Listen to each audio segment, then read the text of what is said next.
What's up, guys? It's Nofsky with Academia Audio, and today I'm going to show you how to take your song from this Take my hand. to this. Take my hand.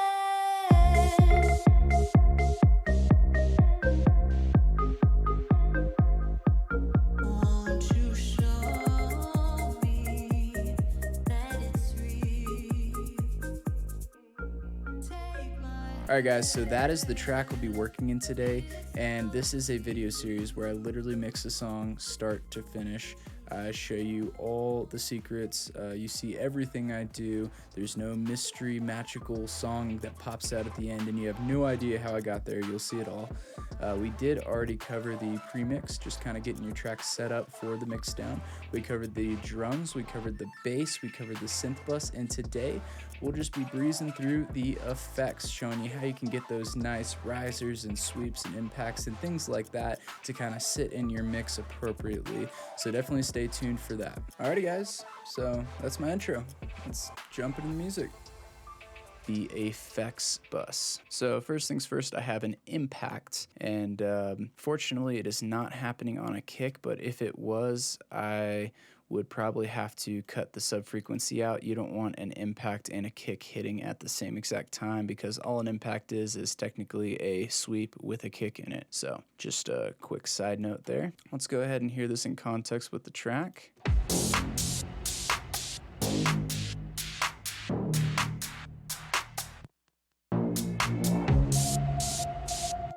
And let's get a visual on the dB of where that impact is hitting. 15, I'm not mad about it, that sounds pretty good. This sweep is definitely gonna have to come down in volume, but before I get to that, I have a sweep, riser, riser, riser, and a string drone. I'm gonna go ahead and group the sweep and the risers together, and we'll go ahead and throw the string drone in there too. And the reason I'm doing that is I'm gonna go ahead and make an EQ cut on that bus, and we can call this riser bus. And the reason I'm doing that is I am having some sub happen here, and the risers are going and everything, and I just want to make sure that I don't have any conflicting low end. And so let's go ahead and hear this.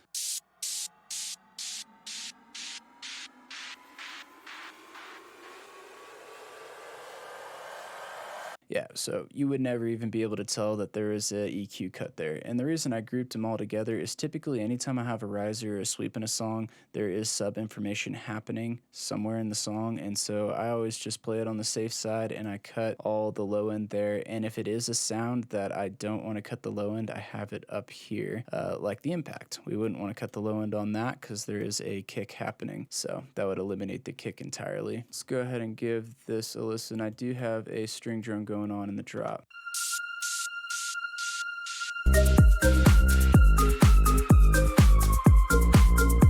So I'm actually going to go ahead and add a side chain to that as well. I feel like it would be pretty cool, and I'm going to go ahead and add it to the whole bus. If you notice, my side chain trigger is here, so the only things that are going to get affected are the things that I want affected. So if that wasn't the case, I'd go ahead and directly add it to the track. But let's go ahead and give that a listen.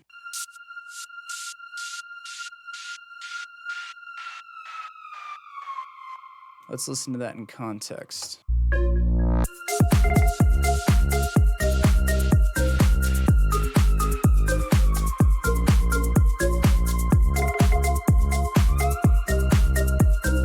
So I am going to go ahead and turn the sweep down. I feel like it is too loud. Let's actually hear the whole thing in context really quick.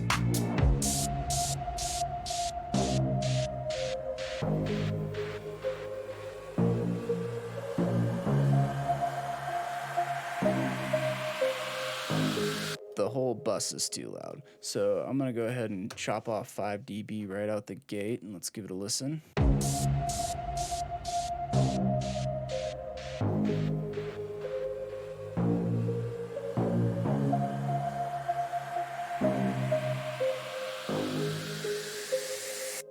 So I'm going to individually do it because I don't want to affect this string drone. So let's go ahead and start removing some dB on each track individually. Let's just check the volume on this string drone really quick.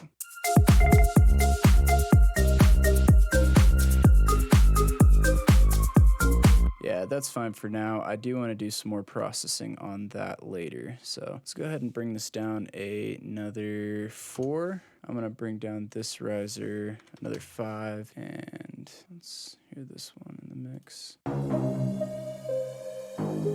That one's fine. Let's hear this one. I'm gonna bring that down 2 more. And guys, you gotta trust your ears on this one. Again, you can always go back and change it. I'm kind of shooting in the dark here, hearing it, seeing if it sounds good, and I'll probably adjust these, you know, after I start working on the vocals, but again, just getting everything in the right range. So let's listen to this guy really quick. I'm actually gonna turn this guy up. He's a little quiet, so let's go ahead and turn him up by 3 dB.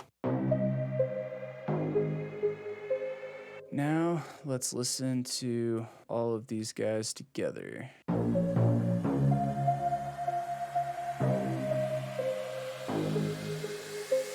So that's not too bad. We might have to adjust it later. It still feels a little loud, but for right now, we're gonna leave it. The string drone. So I have an idea for this guy. I'm gonna add some saturation to it just to kind of beef it up. I'm gonna go again with saturate and color. Let's start beefing this up.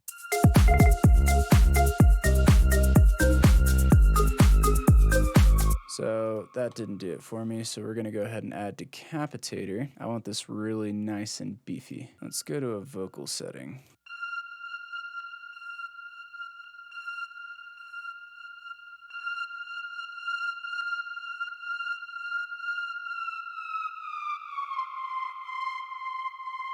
So I like that. That's sounding pretty good. Nice and gritty. There are some really squeaky frequencies, and so I'm gonna add an EQ, and let's eliminate some of that. So what I'm gonna do is have a bell, and let's crank up the Q, crank up the gain, and let's hunt these frequencies down. So I think just all these peaks, and I'm gonna pull them down by about -4, -5, something like that. Might not have to do all of them, maybe just the really squeaky ones. Anything that is just like really piercing your ears, you'll be able to hear it. It's not rocket science. So I'm also just gonna cut the lows because we added some heavy distortion. All right, and we're probably gonna have to turn it down now.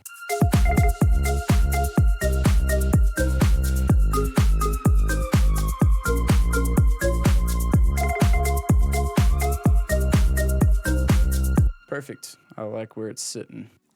All right, guys, so that wraps up the effects bus. I hope you learned something. I hope you got inspired today. Our next video is going to be on the vocal bus, so definitely subscribe so you don't miss that. It's going to be a good one. We also have a free gift for you guys. It's a free template. Now, I personally use this template on every single project or song that I am working in. Every single one. It's incredible. It does like 60 to 80% of what we're doing today for you already. Setting up like gain staging and a lot of EQs and side chains. You just have to download it to see it. It saves you so much time, and it allows you to really focus on creating versus just twisting a bunch of knobs and kind of struggling on the technical side. So get that. There's a whole video as well explaining how to use the template. All right, guys, so show us some love. Drop a like, share, and subscribe if you haven't already. And that wraps up this video. Y'all have a blessed day.